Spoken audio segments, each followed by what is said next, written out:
We all know that the Germans have a great reputation for producing well-engineered cars. They make fabulous aircraft. Now add to that wireless in-flight entertainment systems.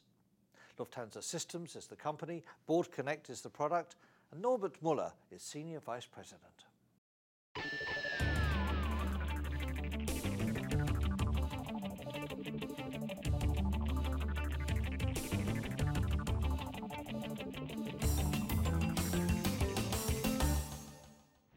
Norbert, welcome to the interview today. Thank you very much for joining us. You're here at Apex. How's it going? It's going very well. It's been a busy morning already, and it kept running through all the day. So I think we sparked some interest with our new addition to the BoardConnect product. Now, I wanted to start off by saying to you that we have airline members of our association. We have vendor members of our association. But in my experience, you're the first airline stroke vendor. Is that the case? I don't know exactly about the history of the association, but for me, it's not a very new experience. Lufthansa Systems is in the market for a long time in other fields of the airline industry. So we provide airline planning applications always under the name Lufthansa Systems, even to competitors of Lufthansa like British Airways and Air France. Okay. So for us, it's a normal situation. For Apex, it might be new. A little bit different. Right.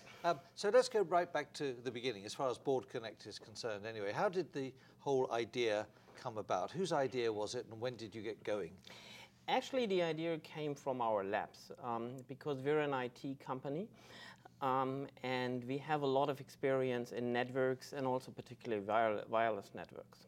And then we had actually a customer not from the airline world, but from the cruise ship world, where we started to supply entertainment systems.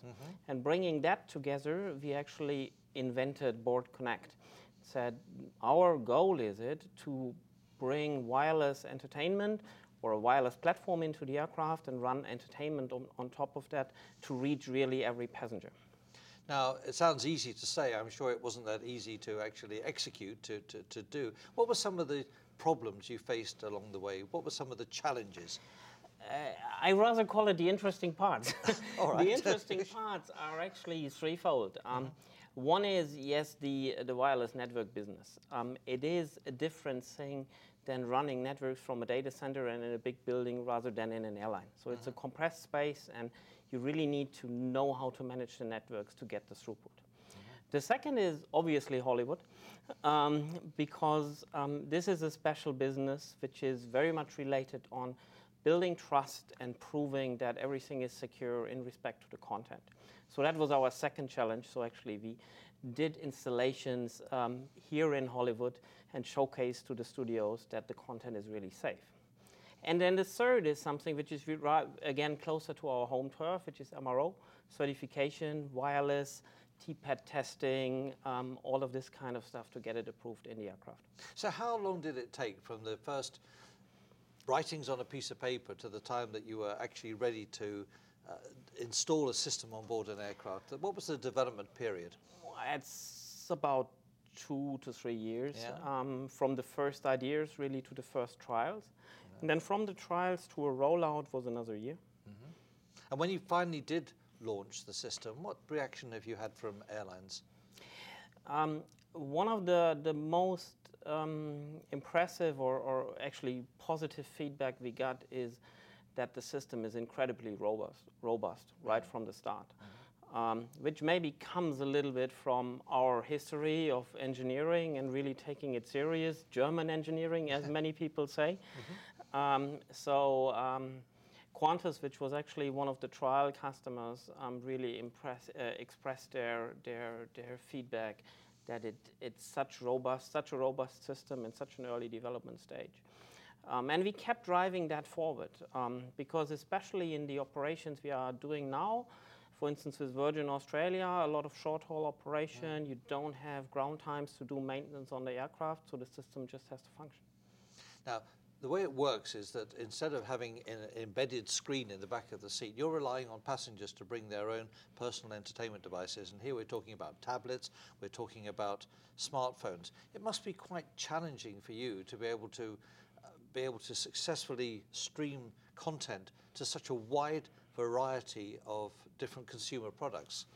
Yeah, it keeps us on our toes, for sure, because there is also a new device and a new version of an operating system coming, not every half year, but every week, more or less. Yeah. On the other hand, we developed certain patterns which we can follow, and of course, we have an extensive lab to really do the testing, both on individual devices, regression testing, as well as mass testing with 200 or 250 devices against one server. Your local phone shops must love you.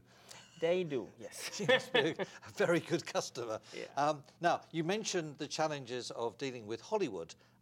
As we speak, are you certified for early window release? We have a certification to stream early window content to so-called airline-owned devices. These devices are kind of double protected. Once through our normal DRM technology, which also protects late window content, and then a physical protection of the case, plus the fact that the airline, distributes it and takes it away. But it's wireless streaming and it's early window content, yes. But for regular PEDs, for regular passenger entertainment devices, not at the moment? Not at the moment. We keep doing research and methodologies how to increase the protection to overcome some of the concerns Hollywood has and rightfully has to secure the content even on PEDs.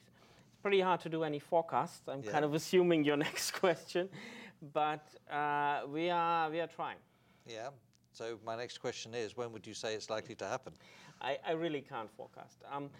I think we need to be very careful there. So we do our tests, we work with vendors, we work with creative people who have ideas how to protect things, and then we will go to Hollywood, talk to them and see about their opinion, and then we can say when it's there. Who was your launch customer? Our launch customer in terms of rollout, not in terms of trial, was Virgin Australia. We were very happy with them. They fly more than 90 aircraft every day.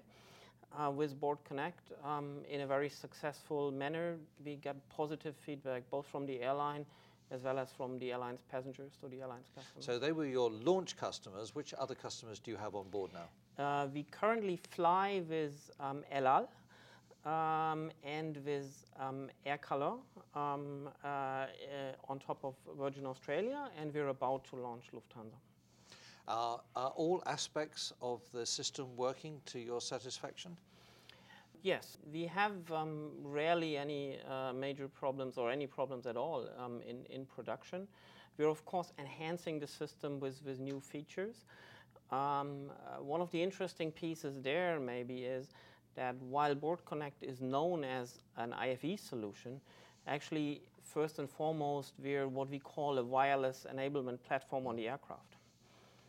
And that means that on top of the platform you can do IFE, but you can and should also do connectivity or any services for the crews. Information services for cabin crew or even for cockpit crew. But are you offering connectivity for passengers? Not as a supplier of our own. We don't have any satellites or ground stations, but we work with providers, with connectivity providers. For instance, we are just in an implementation project together with Viasat with El Al for Ka-band connectivity. Now, do you see this as being the start of a whole new industry for Lufthansa Systems? Do you, for example, envisage launching an embedded system in the years to come, or do you think you will remain mostly a wireless system? It will definitely remain a wireless system, but what we are showcasing here on the fair is actually an expansion into the area of embedded system, which we believe is the more clever move forward there. We call it a seat integrated tablet. It's actually an off-the-shelf tablet integrated into a framing in the seat in a way so you can exchange that tablet as an airline rather frequently than as infrequent as current in-seat screens. And thereby profit from the technology improvements coming from consumer electronics. Now, is that hardwired or is that a wireless system? The only hardwire in there is power. The power. Otherwise, it's wireless. It's lightweight. We even take out batteries to save weight. Again, the installation is much easier, and especially any replacements would be much, much easier than with a classical in-seat solution. Now, you've had a day on the floor with lots of visitors to your stand. Has there been any interest in this particular development? There's been massive interest. Massive, okay. The stand, the booth was basically flooded in the morning, so obviously our news release was read. And people are really interested because I think it shows a way forward with the theme we also have for our PED solution. Just make use of what consumer electronics is bringing to us every day rather than trying to reinvent the wheel. It all sounds absolutely fascinating. Thank you very much for sharing your thoughts with us. It's been great talking to you. I wish you the very, very best of luck, and come and see us again in a year's time and give us an update. Thank you very much. Coming up, Steve Harvey brings you another informative and interesting interview with a leading professional from the ranks of our in-flight entertainment industry. Don't miss it. That's next time on the PME Interview.